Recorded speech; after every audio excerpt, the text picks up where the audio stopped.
Hello and welcome to today's Bible Reading and Devotional time. This is actually for Thursday and Friday, May 2nd and 3rd. I'm recording it on Friday. As you can tell, I'm not in the studio or the office where I normally am.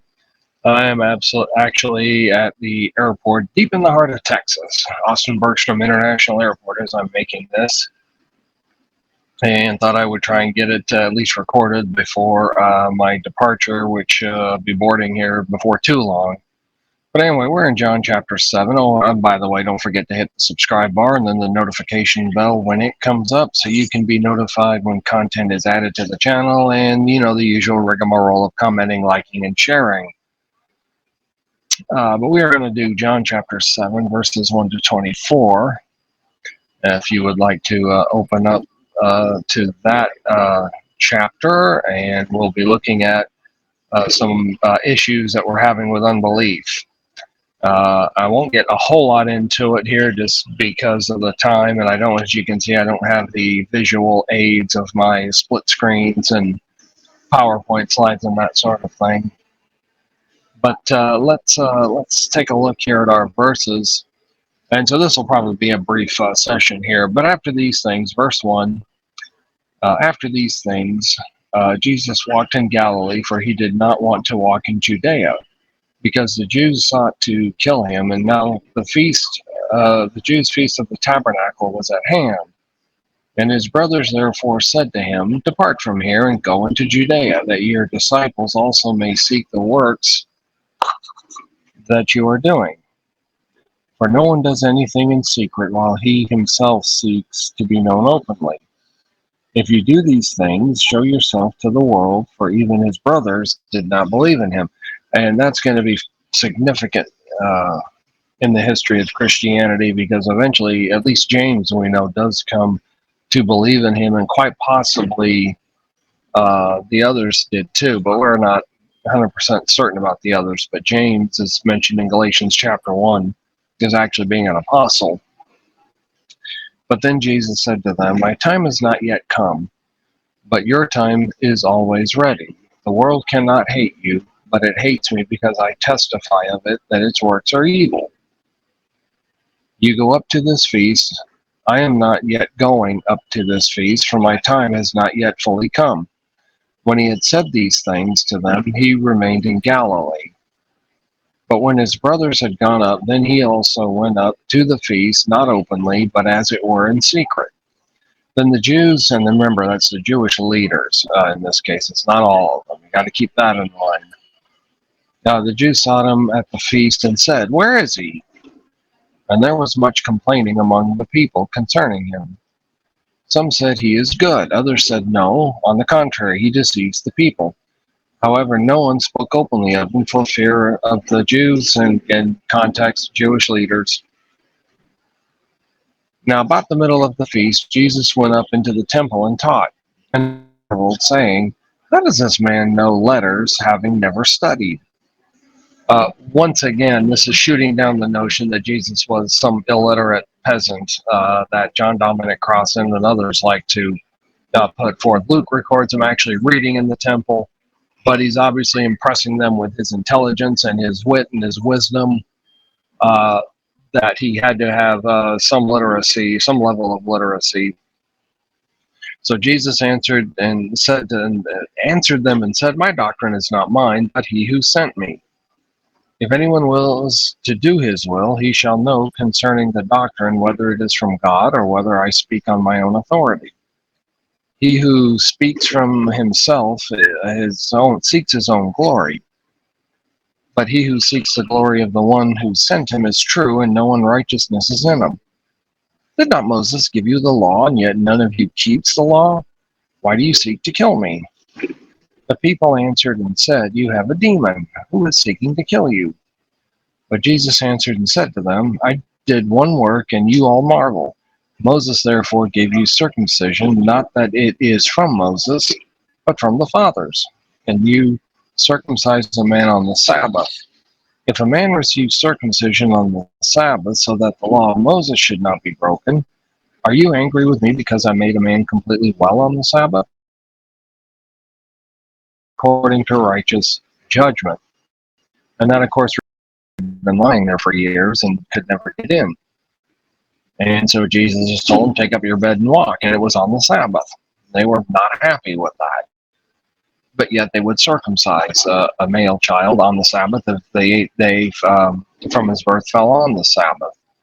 So we got a little bit of an inconsistency there. And he's pointing it out. Jesus is pointing it out and calling them on it.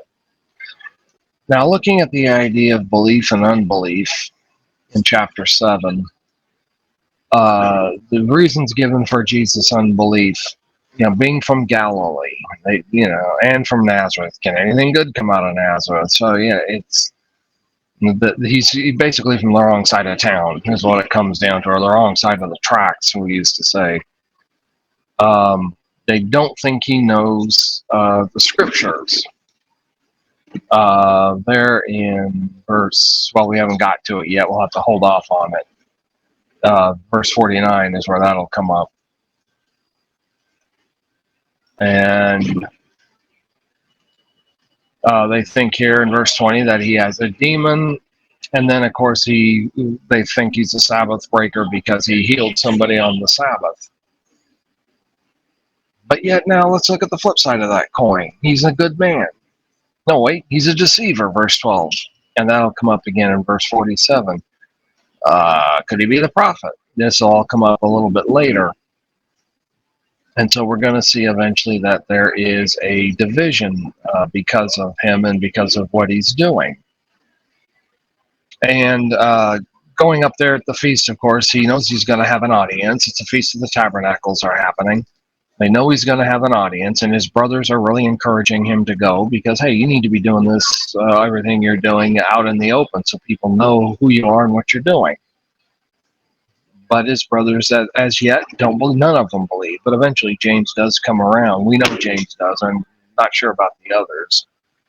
They're not receiving him, though, as the promised Messiah. Remember what they've been taught all this time, that the Messiah is supposed to toss the Romans out, and of course that's not going to happen.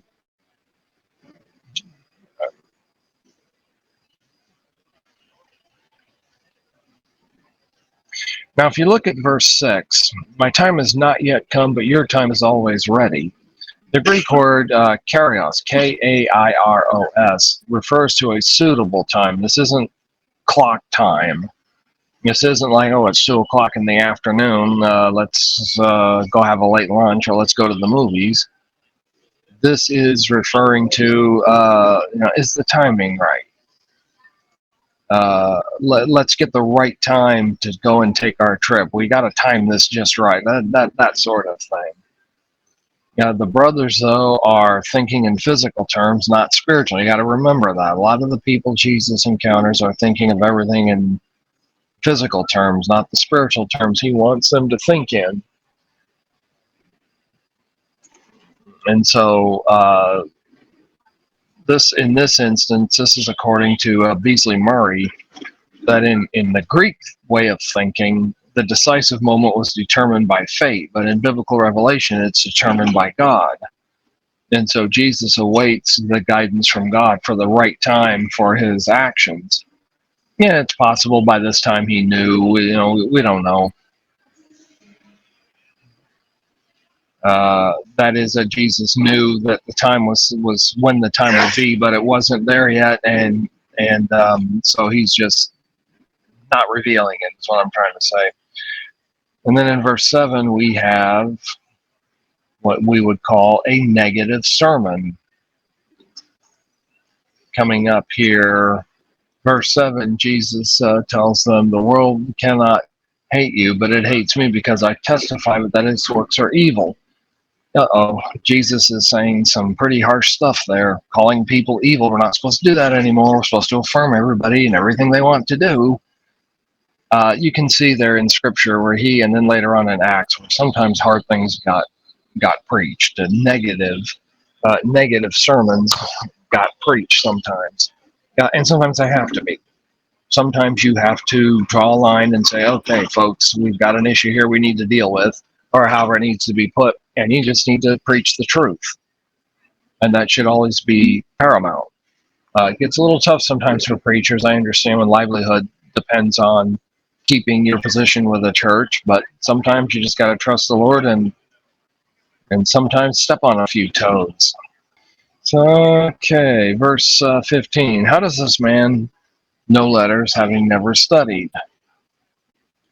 They were quite impressed with his knowledge, which, as I said earlier, that shows the idea that he was some illiterate itinerant preacher is nonsense. When John Dominic Crossan says he thinks Jesus was illiterate, okay, it's nonsense. I mean, you got to be real careful with people who call themselves progressive Christians. Most of them are really atheists at heart.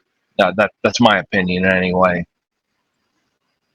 And typically, Borchett points out the normal rabbinical way of learning in those days was recitation of the opinions of other teachers, the authorities. I mean, we still do the same thing. We'll quote authorities, like I just did, and other supposed scholars or people who are accepted scholars, either to make a point or to point out the error or for whatever reason we have. And so, well, they're opening the door over there at the gate, so I guess I better wrap this up. So that is going to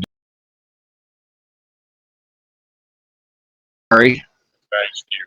No, here, let me move out of the way. Here, you got it? We'll try again. I forgot that thing was behind me.